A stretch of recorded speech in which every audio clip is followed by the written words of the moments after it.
အားလုံးပဲမင်္ဂလာပါ YouTube ဗီဒီယိုတစ်ပုဒ်လုပ်တော့မယ်ဆိုလို့ရှိရင် creator တွေအတွက်အခက်အခဲဆုံးကဘာဖြစ်မလဲဟုတ်ပါတယ်အခက်အခဲဆုံးကတော့ script ရေးရတာပဲဖြစ်ပါတယ် idea တွေခေါင်းထဲမှာရှိနေပေမဲ့လည်းစာပြန်စီရတာခက်မယ် AI ကိုခိုင်းမြန်တော့လေကိုလိုချင်တဲ့ပုံစံမျိုးထွက်မလာတာမျိုးတွေကြုံမှုကြမှာပဲဖြစ်ပါတယ်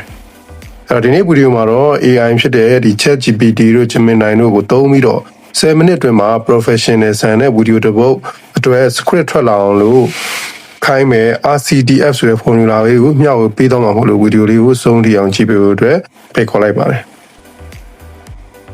ဒါမှအဖြစ်တော့ကျွန်တော်တို့က write the YouTube script about cooking လို့ပဲရေးပြီးတော့ခိုင်းတတ်ကြပါတယ်။ဒီလိုတာမန်ပဲခိုင်းလိုက်လို့ရှိရင်တော့ AI ကဘာပြန်ပေးမလဲ။ AI ကတော့ဒီလိုတာမန်လေးပဲခိုင်းလိုက်ရင်ရိုးရှင်းလွန်းတဲ့ပြင်းစရာကောင်းတဲ့စာတွေပဲပြန်ပေးပါလိမ့်မယ်။ဘာလို့လဲဆိုတော့ AI ကိုကဘာလိုချင်လဲဆိုတာသေချာမပြောခဲ့လို့ပဲဖြစ်ပါတယ်။ဒါကြောင့်မို့လို့ကျွန်တော်တို့က RCTF ဆိုတဲ့နည်းလမ်းကိုမဖြစ်မနေသုံးဖို့လိုပါတယ်အဲတော့ RCTF ဆိုတာကတော့ AI ကိုအမိန့်ပေးတဲ့အခါမှာသုံးရမယ် prompt မှာမဖြစ်မနေထည့်ရမယ်အချက်၄ချက်ပဲဖြစ်ပါတယ်နံပါတ်1ချက်ကတော့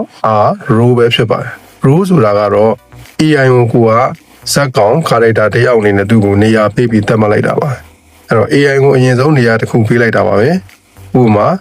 မင်းကကျွမ်းကျင်တဲ့ script writer တယောက်လို့လုပ်ပေးပါဆိုပြီးတော့သူ့ကိုတေချာတတ်မှတ်လုပ်ပေးလိုက်တာပါအဲ့လိုသတ်မှတ်ပေးလိုက်မှသူ့ရဲ့အရေးသားကတကယ်ကိုကျွမ်းကျင်တဲ့ expert စံညွှန်းရေးဆရာတယောက်လို့ပိုကောင်းလာမှာပဲဖြစ်ပါတယ်နံပါတ်2ကတော့ content ဆိုတာနောက်ခံအကြောင်းအရာအဲ့တော့ကိုယ့်ရဲ့ channel ကဘာအကြောင်းအရာလဲပရိသတ်ကဘယ်သူတွေလဲပျော်စရာပုံစံသွားမှာလားတည်တည်ငြိမ်ငြိမ်သွားမှာလားဒါမျိုး style လေးဘယ်လိုမျိုးနဲ့သွားမှာလဲဆိုတော့နောက်ခံအကြောင်းအရာကို AI ကိုပြောပြပါကိုယ့်ရဲ့ YouTube channel ရဲ့နောက်ခံအကြောင်းအရာကိုမသိဘဲနဲ့သူ့ကိုရေးခိုင်းမယ်ဆိုရင်သူစိတ်ထင်တယ်လို့ရေးပေးမှာပဲဖြစ်ပါတယ်။ဒါထဲမှာချက်ပြီးပြောရရင်တော့ဒီဗီဒီယိုအဆုံးမှာကျွန်တော်ဒီဗီဒီယိုကို script ကိုရေးတဲ့လွယ်တကူရေးလို့ရတဲ့ template လေးကို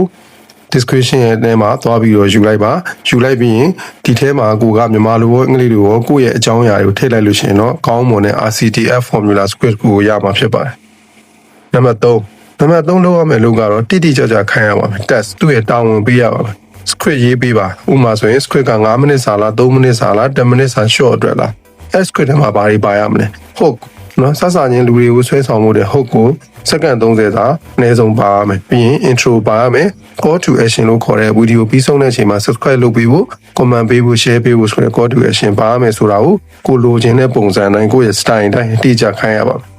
နံပါတ်4 format အဲ့တော့ RCTF ရဲ့နောက်ဆုံးဖြစ်တဲ့ F ဖြစ်ပါတယ် script တွေကိုစာရေးကြီးပဲတန်းစီရေးခိုင်းနေရင်ဖတ်ရတာခက်ပါတယ်ဒါကြောင့်မို့လို့ table ပုံစံနဲ့ထုတ်ပေးပါဘယ်ဘက်မှာ visual scene suggestion နဲ့ညာဘက်မှာ audio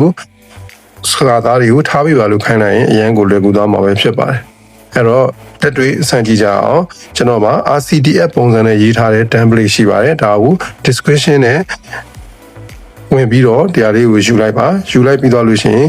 ကွင်းစားကွန်မိတ်နဲ့အထဲအားလေးတွေကိုဖြတ်ပြီးတော့ဥပမာပေးထားတဲ့ကိုဖြတ်ပြီးတော့ကိုယ့်ရဲ့လိုချင်တဲ့ style ကိုယ့်ရဲ့ channel ရဲ့ niche ကိုယ့်ရဲ့ channel ရဲ့အကြောင်းအရာကိုလုပ်ချင်တဲ့အားလေးတွေကိုဖြည့်ဆွတ်လိုက်ပြီးတော့ enter ခောက်လိုက်မယ်ဆိုလို့ရှိရင်တော့ Gemini နဲ့ကိုသွားမယ် Gemini ချက်ထဲမှာကျွန်တော်ရှိရ prompt လေးကို copy ယူပြီးတော့ကိုယ့် channel နဲ့ကိုလုပ်ချင်တဲ့အကြောင်းအရာတွေကိုထည့်လိုက်မယ်ဆိုရင်တော့တာမန်ရေးနေကြ script တဲ့ထူးခြားတဲ့ကောင်းမွန်တဲ့ script တွေကိုရမှာဖြစ်ပါတယ်အဲ့တိုင်းလေးစမ်းလုံးကြည့်ပေးပါစမ်းလုံးကြည့်ပြီးတော့လို့ရှိရင်အဆင်ပြေလားမပြေဘူးလားဆိုတော့ comment မှာဝင်ပြီးတော့မျှဝေပြီးတော့မှန်ခဲ့ပေးပါအောင်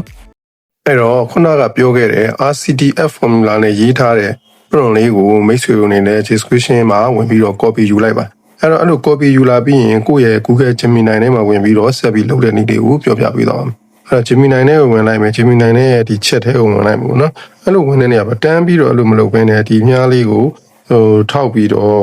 canvas ဆိုတာလေးကိုရွေးလိုက်ပေါ့နော် canvas ဆိုတာလေးကိုရွေးလိုက်ဒါမှပဲကိုကfile လိုက်လေးတွေကိုယ့်ရဲ့ project ကိုရရှိမှာဖြစ်ပါတယ်ပြီးရင်တော့ဒီ chat box မှာခုနက copy ယူလာတဲ့ prompt လေးကို paste လုပ်လိုက်မယ်เนาะအဲ့တော့ Gemini ကိုသုံးပြီးလုပ်ပြပါတယ် Gemini ကမြန်မာလိုတော်တော်လေးကောင်းတဲ့အတွက်မြန်မာလို prompt ထဲမှာပဲကျွန်တော်ထည့်ပြတော့အဲ့တော့ဒီမှာဆိုရင် role လို့ခေါ်တဲ့ RCTF မှာ role လေးပါပါတယ်ကျွမ်းကျင်သော YouTube script writer နဲ့ content strategy တယောက်အနေနဲ့ဆောင်ရွက်ပါပြည်သက်ကိုဆွဲဆောင်ထားတဲ့နည်းလမ်းကိုနားလည်သူဖြစ်ရပါမယ် content မှာဒီနေရာလေးမှာကိုယ့်ရဲ့ channel အကြောင်းကိုထည့်ပြီးတော့ရေးရပါမယ်နော် niche ပေါ့နော်အဲ့တော့ဒီကွင်းစာကွန်မိတ်ထဲမှာကိုယ့် channel ကိုအမျိုးအစားပေါ့နော်ဘာထည့်ရမလဲဆိုရင်ဥပမာဆိုရင်ကိုကဒီမှာဆိုရင်ဟာလာ tech tutorial ပေါ့နော်ဤပညာနဲ့ပတ်သက်တဲ့ဟာ tech tutorial ပေါ့နော်ပြမှတ်ထားသောပရိသတ်ကတော့လူငယ်များလားเนาะဒါကတော့ကွင်းစားကွန်ပိတ်ထဲမှာဒါလေးကိုထည့်ပေးရပါမယ်အဲ့တော့ပြမှတ်ထားသောပရိသတ်ကတော့လူငယ်တွေပေါ့နော်ကျွန်တော် channel အနေနဲ့လူငယ်နဲ့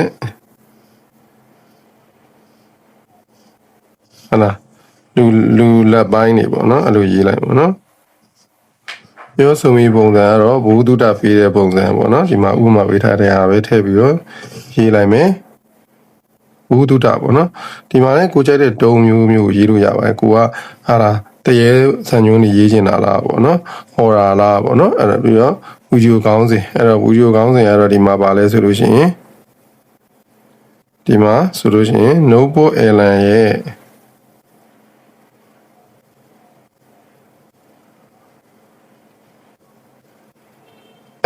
သုံးဝင်ပုံများပေါ့နော်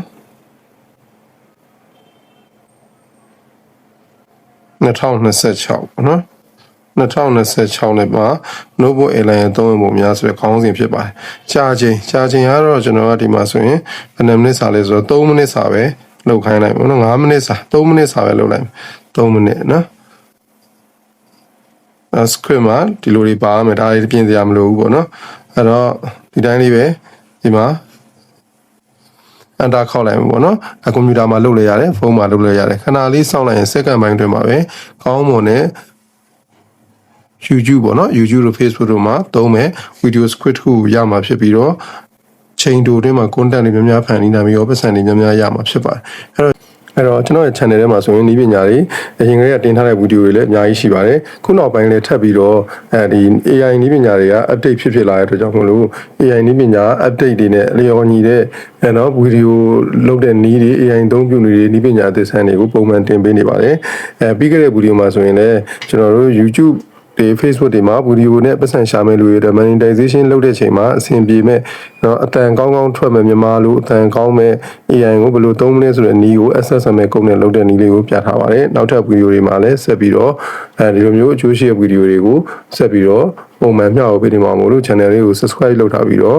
ဗီဒီယိုတစ်တင်တိုင်းသိရှိဖို့အတွက် channel ဘေးအားခေါင်းလောင်းလေးကိုနှိပ်ထားပေးဖို့အတွက်ဖိတ်ခေါ်ပါတယ်အားလုံးပဲဆုံးထိအောင်ကြည့်ပေးရတဲ့အတွက်ကျေးဇူးထူးပဲတင်ရှိပါခင်ဗျာ